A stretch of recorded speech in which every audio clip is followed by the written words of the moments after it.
So I had some time today to start working on it again, and it's amazing kind of how much time it takes to do this kind of stuff. You got to be patient, you know.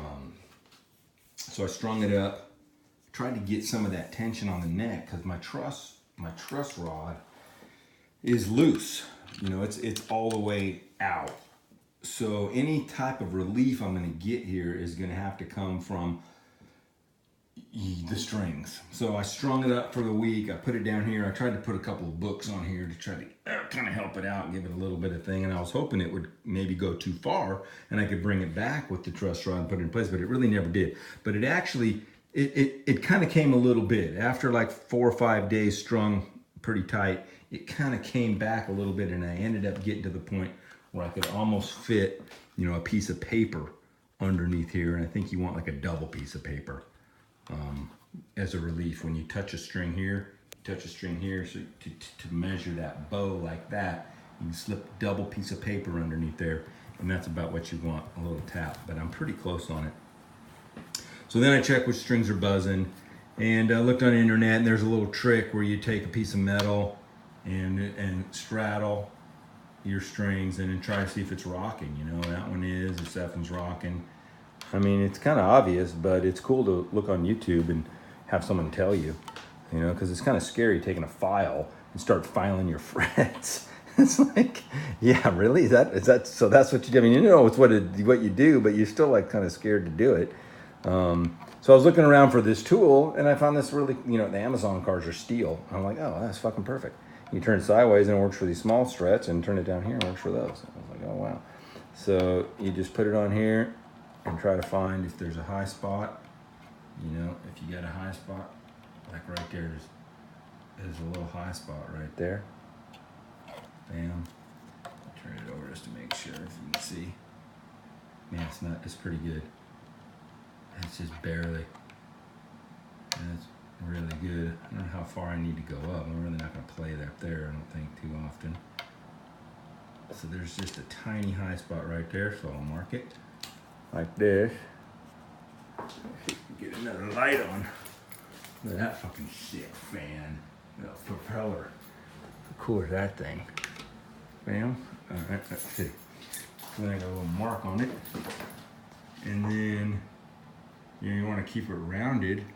So you just kind of, well, give it a little round to the top. And round it back. Oh, and there's one-handed. Wow. Right there. Right there. Check it. There it is. And I made some sandpaper, made like a sanding block. Kind of polished out with some 1000 grit. And bam. I have no idea if it's going to work when I string it back up. You know, everything's good. These are 5. Remember, these double, so each one of these saddles takes 2 strings. That doubles up. I ordered some black pearl pick guards. It's gonna look sick. Look at those. I got those velvet hammers. Man, it's supposed to be really good. So that takes care of that. Then so 5 string through the back here. The other 5 string through down there. Put those studs in there to catch those 5. Re-drill those holes through the solid block. Painted this all up. That looks good. Paint feathered in pretty good. You know, I think if you got more time, you want to do it. If you want to do it right, you obviously take it apart and you paint things separately. I think you could get a pretty good job with a rattle can.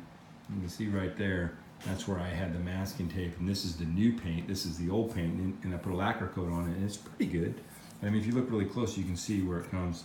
I think you want to take it all apart, obviously, and then just put it in some sort of paint booth and paint it up right. Then put it back together. Of course, I didn't do that. One of the reasons was because I wanted to string this neck up and get it into place to see if it was working or if I had to tear it all apart and start cutting stuff down again. And then once I put the neck in and it was working pretty good, I didn't want to take it out because I put a little bit of Gorilla Glue in there and kind of glued it up, and it's solid as a rock and it's working. So I just left it. And plus, I'm kind of a little lazy. It's kind of like, if you when you wreck on your bike, you're not taking all the freaking plastic off. You're just gonna like mask stuff off and spray what's scratched up. So I kind of got in the habit of just kind of masking. I masked like right there. That's the original paint on the neck. Then that's the new paint. I had a little. Anytime there was a little seam, you can see it like that. It's kind of like that. So those two seams right there. That's it. But it's sick. I can't wait to play it. I think it's going to be really cool. You know, it's got to play easy. 12 strings are so damn hard to play anyway. So it has to be, you know, hopefully it'll be set up good where it's easy to play. If something easy to play, you're going to want to play it. So we'll see how good a fret job I did, if it even works, how low I can get the action, and cross my fingers that it goes. I still got to cut the nut. I'm going to cut all 6. I'm going to cut, 5. I'm going to cut 5 of the 5 main strings first, and then I'm going to try to slide those other ones as close as I can get them. You know, you want them as close as you can get them together so you can finger them with one finger. Oh man, I don't know. It's just, it's a privilege, man. It's sick to be able to work on something and make something. It's pretty cool. That's about it, I guess. Nothing else really going on. Trying to get the band back together. I got a call. Hey Matt, we're going. Get ready. You just hope that you got something to say. I guess that's it. You know, you hope you got something to say, and you're capable of expressing it in a way that at least comes across. One of the things I'm going through now is lyrically. You know, you tend to get stuck in your own head, and you got these lyrics, and I can go really solemn and sad. My stepdad's like, dude, when I listen to your shit, it makes me want to commit suicide. And then it's not like I'm trying to write sad purposely. I just have this like, you know, not as good as Elliott Smith, but that same kind of, I really like Elliott Smith, and I'm not trying to copy him or nothing, but I just kind of got that same kind of vibe, I hope, at least, you know.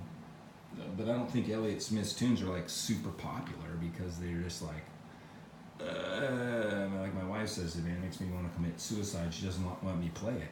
So I got that in me, and I don't really want to go so far that way. And I don't want lyrics that are like so heady that, you know, you listen to them and you trip out or something. I mean, they have to have some sort of, you know, positive to them, make you just kind of at least want to listen. But I don't want such lyrics that it's like you're forcing people to like listen to your own personal love story, man. I hate that shit. You know, it's like, dude, you and your girlfriend, I got to get inside your head about you, what's going on with you and your girlfriend, your love life. I mean, Jesus, what am I, middle school? You shut the fuck up. And so you don't want to write like that either.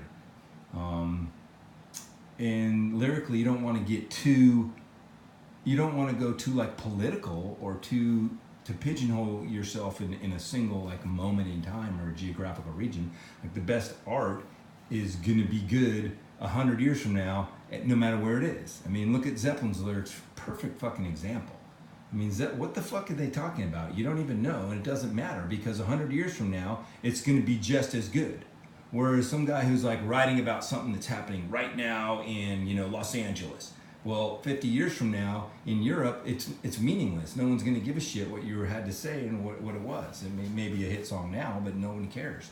So lyrically, you kind of got to, at least me personally, I think you kind of have to have a little bit of just like, you know, aloof and little ambiguous and little things that just like suggest stuff. But at the same time, yeah, it has to have something intelligent.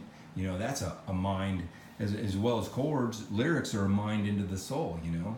I mean, that's guys that talk about some stuff. You're like, dude, really?